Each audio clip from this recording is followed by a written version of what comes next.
buenas chicos, bienvenidos a F-Total. Termina aquí la penúltima jornada de test de pretemporada en el circuito de Barcelona-Cataluña, y no una cualquiera, sino una muy especial, porque hemos asistido, tras varios días de espera interminable, a un hecho histórico: el debut de Aston Martin en su nueva era con el AMR26. Pero no solo ellos han saltado al asfalto, por fin, para estrenarse. También han repetido Mercedes y Racing Bulls, que terminan aquí su semana de pruebas, McLaren, Ferrari y el 11º equipo de la parrilla, Cadillac, que también lo harán mañana. El cielo volvió a respetar por segundo día consecutivo, a pesar de amenazar en la tarde. Poco a poco van solidificando las bases los equipos y hemos tenido con ello una sesión extremadamente productiva, donde prácticamente todos los equipos, quitando alguna excepción puntual, han superado o quedado muy cerca de las 100 vueltas, algunas incluso acercándose a las 200, lo que significa un día completado sin excesivos problemas y un programa completado con éxito, que en esta fase del año y de esta nueva generación de coches vale por dos.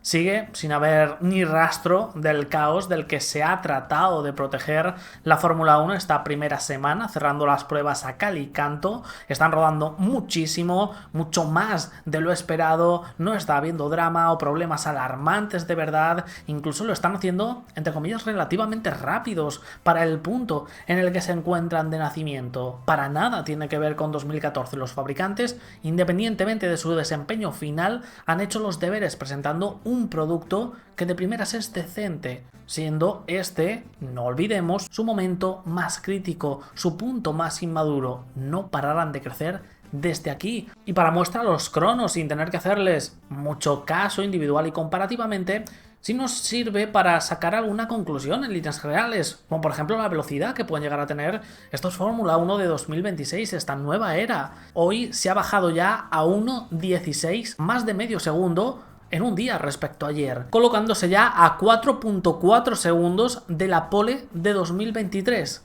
En este mismo trazado, todo ello a falta de optimizar y desarrollar paquetes aerodinámicos, calibrar las unidades de potencia, poniendo mapas motor más agresivos.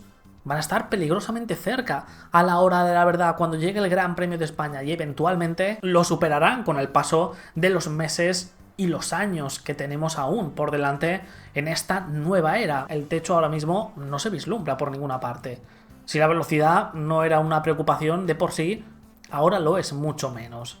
Vamos a hablar de cada una de las 6 escuderías protagonistas, con especial atención, como no, a la atracción de la jornada, Aston Martin, que tras hacerse de rogar, ayer llegó el AMR26 a Montmeló, procediendo los mecánicos verdes a montarlo a contrarreloj entre la noche de ayer y la mañana de hoy, consiguiendo tenerlo listo y completo a ultimísima hora de la tarde para cumplir con el comunicado que lanzaron a principio de semana. La intención era rodar jueves y viernes, y hoy lo han hecho. En torno a las 5 de la tarde hemos asistido a un hecho histórico. La nueva etapa de Aston Martin junto a Newey y con Honda como socio ha dado comienzo oficialmente con la puesta en marcha del AMR26, engalanado totalmente de negro, con algunos pocos logos de la marca, como mandó la FIA hacer a los equipos que aún no se habían presentado oficialmente, bajo la atenta mirada de Adrian Newey desde el muro, que no quería perderse este momento, y también con Fernando Alonso desde el box, ya que ha sido Lance Stroll el que se ha puesto al volante de esta máquina. Mañana será el turno del español, y a pesar de que técnicamente se han perdido 2 días de pruebas de los 3 habilitados esta semana, porque han podido solamente hacer unas cuantas vueltas de instalación, marcando un crono que pues poco representativo es, obviamente, e incluso se ha llegado a parar al final de la sesión en la entrada del pit lane, protagonizando una bandera roja. Todavía se desconoce la naturaleza, puede haber sido y seguramente haya sido algo sin importancia de juventud. Por esto mismo era vital salir aunque sea ultimísima hora, aunque sea para dar una vuelta de instalación y completarlas, evitando que te suceda mañana perdiendo muchísimo más tiempo, ya que con los datos recogidos podrán comprobar que todo esté según las expectativas, que no haya ningún problema importante con el motor Honda y la integración en el AMR26, si tienen que ajustar, actualizar o optimizar algún parámetro, hacerlo y mañana a primera hora salir para maximizar el rodaje en un solo día que van a tener. Y si bien, en líneas generales, no es positivo que mientras equipos que han sumado ya más de 2.000 kilómetros o fabricantes que incluso triplican esta cifra, mientras que Aston Martin y Honda, independientemente de lo que suceda mañana, van a salir con una ínfima parte de ese rodaje, se podrán quedar para hacer un filming day adicional en los próximos días después de los test y Newey tendrá los primeros datos que necesita para validar el concepto aerodinámico y empezar a construir desde ahí. Honda para verificar que su unidad de potencia se alinea con las simulaciones en el banco de pruebas y empezar a calibrarla. Recordemos que aún nos quedan 6 días de test en Bahrein. Esto no es como otro año cualquiera donde tenemos solo 3 días y cualquiera era la fin del mundo. Y que va a ser una carrera de desarrollo larguísima durante este y en los años venideros. Aston Martin quiere llegar a la cima para quedarse, y si este retraso ha permitido tener una base con más potencial futuro, hacer los cambios tanto técnicos como estructurales que el equipo necesitaba, habrá valido la pena. Pero eso solamente el tiempo lo dirá. Si fuera cualquier otro el que estuviera al frente del departamento técnico, automáticamente saltarían las dudas. Pero de Newey, históricamente, no hay motivos para dudar. Y ya en el AMR26 se empieza a notar su seña de identidad. Impone, es agresivo y radical, como nos advirtieron. Llama poderosamente la atención su nariz, que está especialmente dimensionada, la que más de toda la parrilla, más incluso que la del RB22, la del Red Bull. Recuerda un poco a la de los Red Bulls, pero de la generación de monoplazas anterior, del que él era responsable, así que no es de extrañar, dejando una boca no muy alta, pero sí también muy ancha, que se sitúa sobre el segundo elemento, algo que comparte con Mercedes. Son los dos únicos dos que optan por esta solución. Actuador del DRS escondido en el interior, planos principales en forma de V, llamativos por su poca superficie, a diferencia de otras soluciones como la de McLaren, que estará tramando a Adrian en una parte que va a ser tan sensible de esta nueva generación. En plates con aditamento inferior, no así superior, suspensión pushrod delante y detrás, donde Newey ha puesto mucho énfasis. Habrá que esperar a fotos desde otras perspectivas para poder visualizarlo bien. Llantas cerradas, entrada de refrigeración de los pontones muy llamativa, es extremadamente minimalista y con una bandeja inferior muy al estilo de la MR24, línea hacia atrás con un socavado inferior y un tobogán superior que guían los flujos hacia el difusor, con una gran superficie flotante al estilo McLaren, aunque con un toque muy agresivo, tirante para controlar la flexión del suelo, chimenea triangular y de reducidas dimensiones en su admisión, pero también en la superficie hacia atrás, lo que le deja con una aleta de tiburón prominente. Parece tener cuernos como el Ferrari, solución que popularizó en McLaren allá por el año 2005, capomotor con un empaquetado ceñidísimo, está brutalmente comprimido y con una salida intermedia para dejar escapar y aprovechar los flujos del interior del monoplaza, que portan otros coches, ya lo hemos visto, en otros muchos de la parrilla, como por ejemplo McLaren, Ferrari, Alpine incluso, pero masificado, es enorme aquí. Se pueden apreciar algunos aditamentos alrededor del cockpit, es difícil por el tipo de imagen, los colores que han elegido, está hecho a propósito por supuesto. Estos son los primeros detalles que se dejan intuir, hay ganas de verlo con más claridad, con más detalle mañana, que seguro que nos proporcionarán imágenes la gente de Aston Martin, pero la mano de Newey empieza a notarse en la radicalidad del conjunto, que irá mutando, que irá evolucionando. Esta es la primera versión, no solo hasta Australia, sino desde Australia. Esto ha hecho que esperemos mañana puedan maximizar su rodaje con solidez, pero ya están aquí.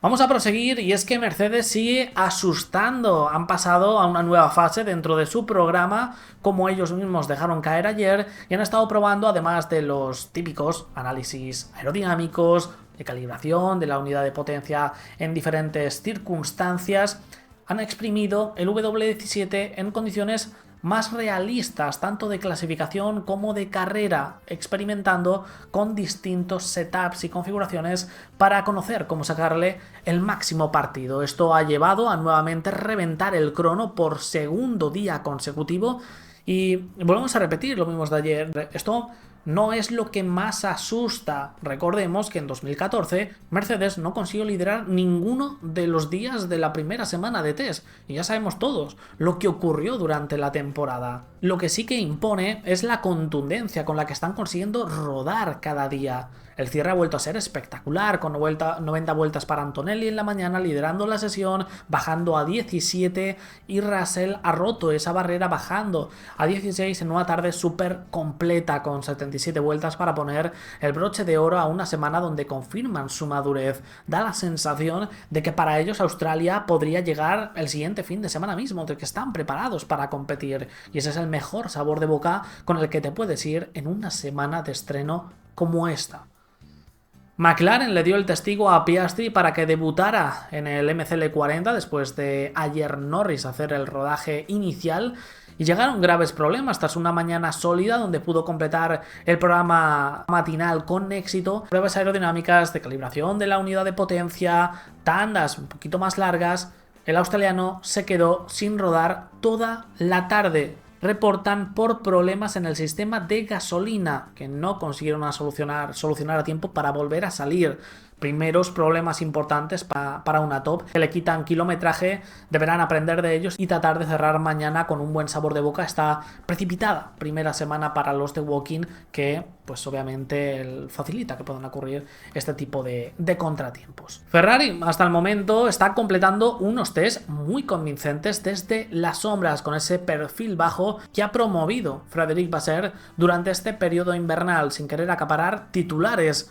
Y lo más importante, no acaparándolos obligadamente por problemas mecánicos o por algo de negatividad. Hoy se han vuelto a hinchar a rodar. Lewis Hamilton acumuló 85 vueltas en la mañana con tandas largas y algún sustillo incluido. Lógico, era la primera toma de contacto en seco con el SF26, tratando de encontrar sus límites. A Leclerc le tocó el turno por la tarde, que fue el que más actividad desarrolló en el circuit, con 89 vueltas para acumular en total la brutalidad de 174 vueltas, acercándose peligrosamente a las 200. Esto es incluso más seguramente de lo que tenían programado, afianzando la fiabilidad del propulsor italiano, que hasta el momento casi es impoluta, y dándole a Maranello una cantidad de datos clave para calibrarla y validar la base, que es oro para cuando llegue la versión B en Bahrein, poder empezar a exprimirla desde el primer momento, sin ninguna sorpresa negativa. A paso firme Ferrari.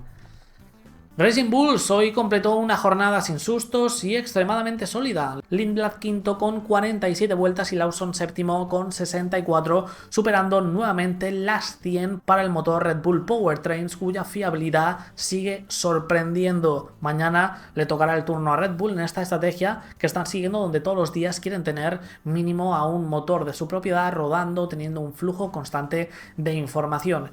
Y terminamos con Cadillac, que tras un lunes repleto de pequeños inconvenientes técnicos que no les permitieron rodar todo lo que les hubiera gustado, incluso celebraban que hubiera sido así. Y como comentamos, tiene sentido, porque necesitan esto, necesitan esa experiencia para poder avanzar. La clave es hacerlo y no tropezar varias veces con la misma piedra, y lo están consiguiendo. Checo Pérez fue el encargado de liderar la jornada para los norteamericanos íntegramente, sumando en total 66 vueltas, que está genial tomando en cuenta la situación particular de esta nueva estructura. Es casi el doble de las 37 del lunes. Ya solo en la mañana el mexicano dio más vueltas que todo el lunes entero el equipo. Tiempos aún lentos que no tienen mayor relevancia. Este momento, este jueves, es una señal halagüeña de avance. Van increciendo en línea ascendente, descubriéndose a ellos mismos, aprendiendo de su máquina, de cada paso sobre el asfalto, solidificando el paquete. Y lo están demostrando, y esa es la mejor sensación que puede transmitir en este momento. Fin a esta primera semana de test de pretemporada para Checo Pérez, que se despide con un buen sabor de boca. Esperemos se siga transmitiendo a mañana con Valtteri Bottas para cerrar la semana por todo lo alto. Cadillac, después de dar sus primeros pasos, empieza a andar progresando adecuadamente. Dejadme en los comentarios qué opináis, suscribíos, dejad vuestro like y nos vemos en el próximo vídeo, chicos. Hasta luego.